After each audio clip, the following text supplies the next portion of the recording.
Hello, I'm Nalini Manik. Welcome to part 3 of our Insights Corner special mini-series on strategic initiatives, in which we have been discussing a structured, organized process for business leaders to identify, develop, execute, and operationalize the right initiative to effect transformation changes necessary to grow your business, while simultaneously furthering the achievement of the business corporate strategy. This is part 3 of a 6-part series. So for continuity, let's recap part 1 and part 2. In part 1, what is strategic initiative? We defined and positioned strategic initiative within the business. We differentiated strategic initiatives from other special projects undertaken within the business, and we introduced NMCS strategic initiative process. In part 2, clarify corporate strategy and identify strategic gaps, we discussed in details Step 1 and Step 2 of the NMCS SI process. Part 2 discussed tips and insights on how to clarify the business corporate strategy, shared a process to unpack the business corporate strategy, extracting core goals success principles, and defining corporate goals for the business. And we discuss insights on how a business state gap analysis can be used to understand and define strategic gaps, the roadblocks directly affecting the business from being able to execute the activities necessary to achieve one or more of its corporate goals. In this episode, part 3 of our strategic initiative mini-series titled Design, Evaluate, and Select Strategic Initiative, we will 1. Discuss the challenges leaders experience as they transition from the excitement or dreamlike stage of the SI process to the reality stage. 2. Perform a business limitation analysis. 3. Evaluate its strategic gap to identify which strategic gaps the business is equipped and able to bridge. And 4. Evaluate its strategic initiative and supported the decision makers in their efforts to approve strategic initiatives that are best for the business. The 2 stages of the SI process. If we really look at the emotional side of the SI process, we can identify 2 major emotional trigger stages. Stage 1, the dreamlike excitement stage, and Stage 2, the reality stage. The dreamlike excitement stage includes all of the activities of Step 1 and Step 2 of the SI process.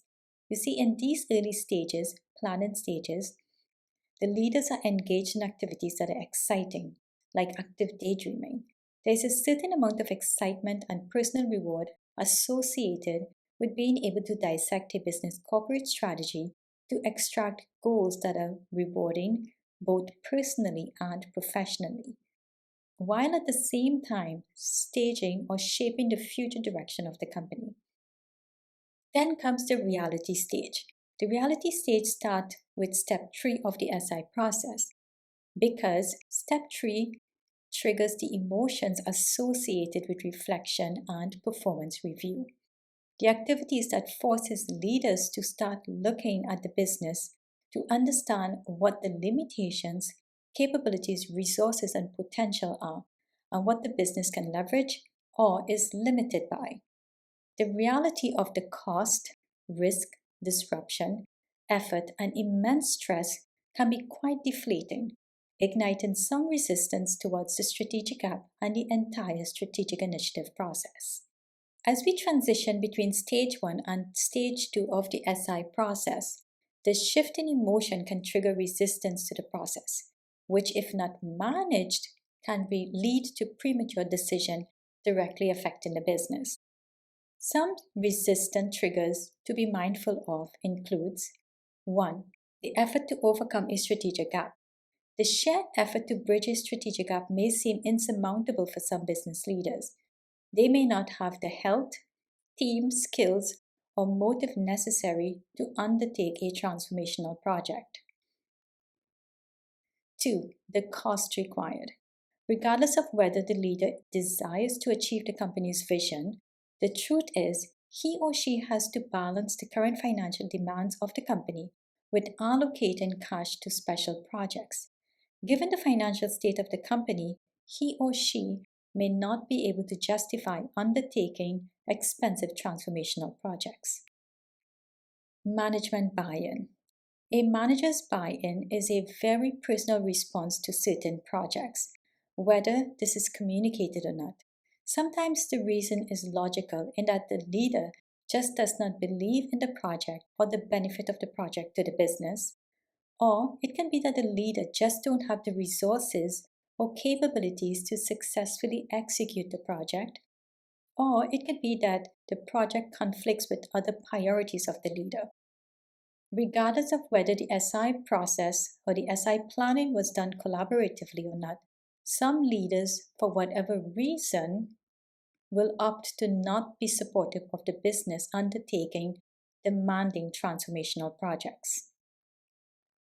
4. Investment funding. Transformation projects to bridge a strategic gap is almost always funded through some investment funding. The business may or may not be able to raise the funds necessary to undertake certain expensive transformational projects. Risk severity. Different leaders have different risk appetite, and depending on the initiative risk to the business, the leader's perceived risk to his reputation, and the group risk response to the project, the leader may resist undertaking risky transformational projects. Culture. I smile when I say culture because culture is such a sensitive topic and often avoided if possible, especially if the leader feels responsible for a culture he or she does not approve of. In strategic planning, we define culture as the sum effect of the team members' attitude, passion, determination, dissatisfaction, power, influence, fear, trust, respect, etc. That is, culture is all the active human behaviors of all the team members wrapped together to work together. Now, if the culture is conflicted or not aligned with an initiative, the leaders may feel resistance towards undertaking challenging transformational projects. Step 3. Design SI process. The purpose of Step 3, Design SI process, is to evaluate all strategic gaps under the scope of the business ability to execute, thereby promoting executable strategic gap forward as possible strategic initiatives. Earlier, we discussed 6 different triggers that can cause resistance to special transformational or change projects. And this leads to step 1 of our Design SI process. Understand the business limitations. Now, before we can state with any level of confidence which initiative the business is or is not able to undertake, the team must first understand the limitations that affects the business ability to execute special transformation or change projects. Note that the limitation that affects transformation may be different from other limitations within the business, and limitations can be specific to just transformational projects. So in this step, use the resistance triggers discussed above as a guidance to better understand the limitations within the business that jeopardizes the execution of special transformational projects. Design SI process step number 2. Evaluate and categorize limitations. Before we evaluate and categorize limitation, we must state 1. Not all limitations are equally impactful on the business, and 2. Limitations aren't strategic gap simply because the decision to resolve a limitation is controlled by the business leaders. Leaders will decide whether or not to resolve a limitation based on the severity, the impact on the business, and the priority the leaders assign to the resolution of that limitation. In this step, the SI team seeks to understand the limitation, the severity of the limitation, and work with the leaders to categorize the limitation into one of the following categories: do nothing, consider for resolution, resolved limitation, and the fourth category is a filler category, no impact. This final category, no impact, is a filler category for the next step in the SI process, to be used when the limitation has no impact on the execution of a strategic gap. Please note, be cautious when categorizing limitation. It must be based on business logic and just not on someone's preference. Design SI process, step number 3, business limitation strategic gap rating. It's quite a mouthful, I know. Business limitation defined and categorized above will impact the business ability to execute some, if not all, of the strategic gaps identified earlier. In this step, the SI team will attempt to use some analytical process to determine whether or not the business is equipped and able to pursue a strategic gap. A simple method we use is to develop a business limitation strategic gap matrix, in which on a spreadsheet, on the first column, you list all of your strategic gaps. On the second column, you list the strategic gap rating. On the header row from left to right, one limitation per column, you list all of the business limitation, and now you develop a rating for each limitation category and apply it to the matrix. We recommend a rating of 0 for the do nothing category, simply because if the execution of a strategic gap is dependent on a limitation the business will not execute, then a 0 rating will negate and deprioritize that strategic gap. After all, it is not logical to evaluate further any strategic gap the business limitation would not allow the business to pursue. We recommend that you apply an appropriate positive number rating to the rest of the categories, with the highest number being assigned to the no impact category. Why? Simply because the path forward for the no impact category is less obstructive for the business. Finally, multiply all values moving across to calculate the business limitation strategic gap rating. Design SI process step 4, executive SI report. The last step in this process is to create and prepare the high-level information decision makers can use when deciding which initiative they will approve and which initiative they will park. The more comprehensively relevant the information in this report, the faster the approval process. It is recommended that the executive summary report includes a list of all strategic initiatives with its business limitation strategic gap rating, followed by an executive detail section for each strategic initiative and an appendix with supporting reference material. Strategic gaps with a business limitation strategic gap rating greater than 0 is now promoted as a possible strategic initiative, and those with a rating of 0 is parked. Key points to note on the business limitation strategic gap rating. If all the business limitation strategic gaps are 0, then we can assume that the reasoning and logic used to categorize the business limitation needs to be revisited.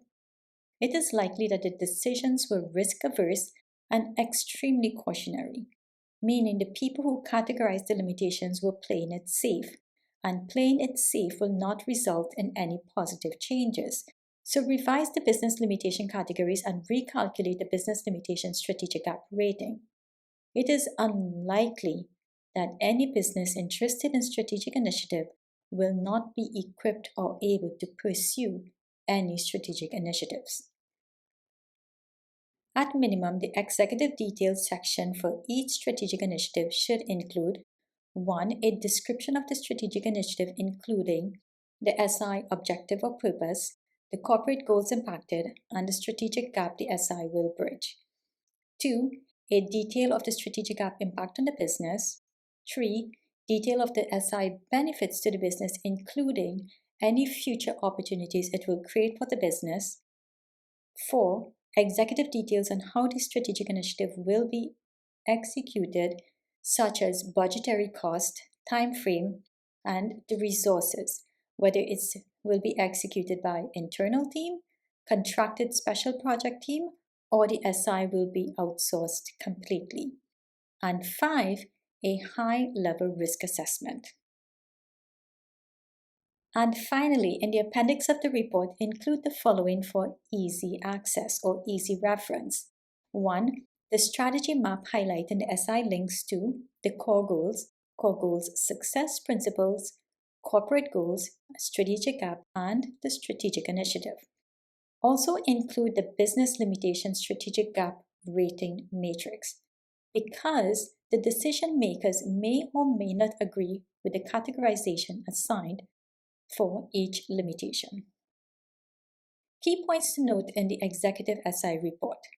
The summary of all strategic limitation with the SI rating allows the decision makers to get a snapshot of the options presented side by side for easy comparison.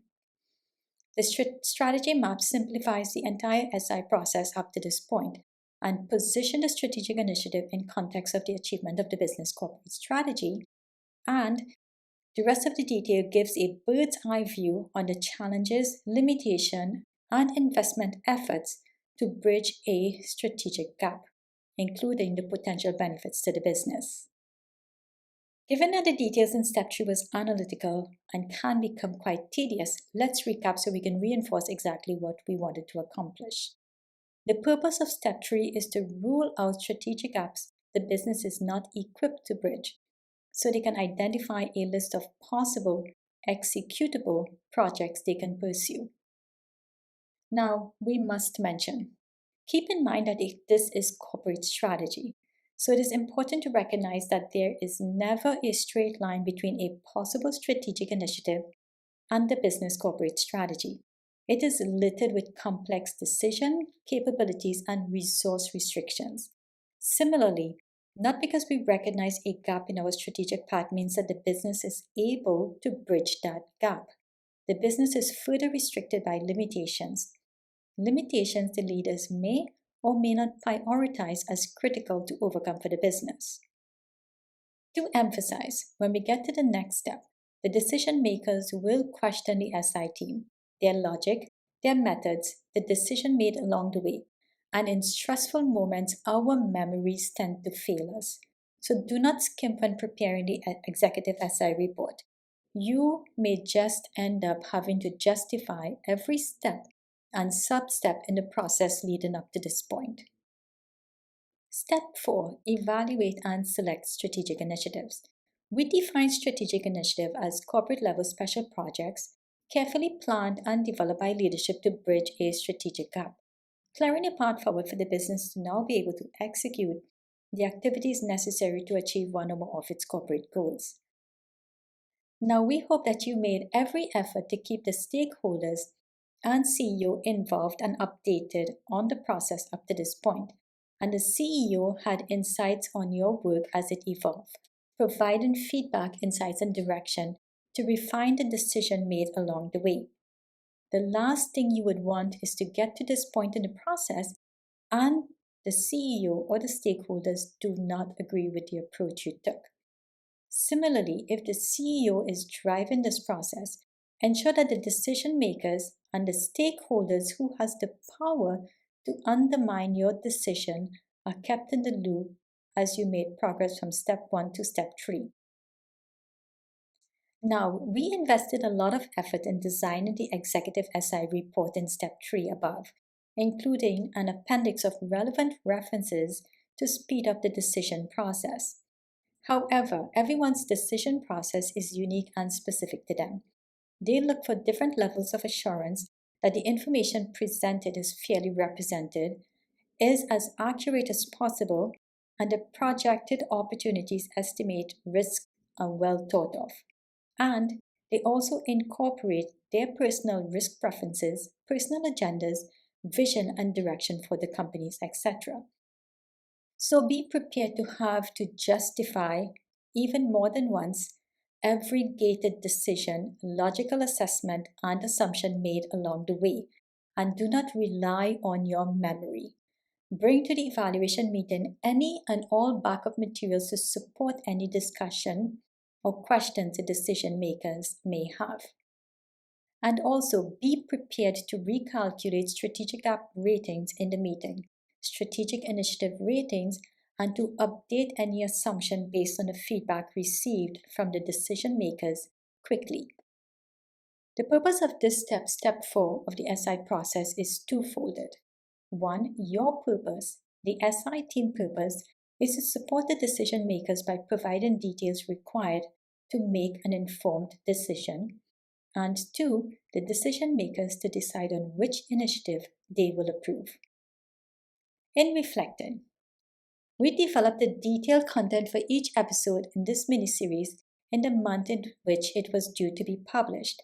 And as we develop each episode, we look back, reflect, and a few things we would like to highlight. 1. Identifying coherent strategic initiative isn't a straightforward task. 2. Despite the complexity, the SI process transforms this complex task into a series of simple, logical, gated processes. And 3. The work completed is valuable, never wasted, and reusable in future strategic initiative planning sessions. Summary and recap. In part 1, we defined strategic initiative, differentiated strategic initiative from other special projects undertaken within the business, and shared our strategic initiative process. In part 2, we dived into the details of Step 1 and Step 2 of the SI process, where we unpacked the business corporate strategy to define corporate goals and, using a business state gap analysis, identify strategic gaps. In this episode, Part 3, Design, Evaluate, and Select Strategic Initiative. 1. We discussed the challenges leaders experience as they transition from the exciting, dreamlike stage of the SI process to the reality stages. 2. We performed a business limitation analysis. 3. We evaluated strategic gaps to identify which strategic gaps the business is equipped and able to execute. And 4. We evaluated strategic initiative and supported the decision makers in their effort to approve strategic initiatives that are best for the business. Please do not hesitate to revisit Part 1 and Part 2 of this special mini-series as needed. The links are provided below. And if you have any questions, do not hesitate to reach out to NMCS and we will get back to you within a few business days. This has been your host, Nalini Manik.